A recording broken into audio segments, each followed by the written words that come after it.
बच्चे ने पेशाब किया, वो जगह खुश्क हो गई, दूसरा आदमी जो बैठा वो भी खुश्क है, उसका कपड़ा भी खुश्क है, ठीक है, गीला कपड़ा नहीं, खुश्क है, तो क्या उसके कपड़े वगैरह नापाक हो जाएंगे?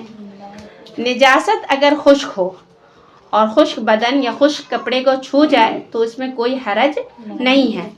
इसी तरह अगर कोई शख्स बैतुल खला में गया जबकि वो खुश्क हो, बैतुल खला ड्राई हो और दाखिल होने वाले यानी जो एंटर कर रहा है उसके पाँव भी खुश्क हो, पाँव भी ड्राई हो, तो उसमें कोई नुकसान नहीं है। नजासत तभी मुतासिर होती है, यानी उसका असर तभी होता है जब वो गीली हो।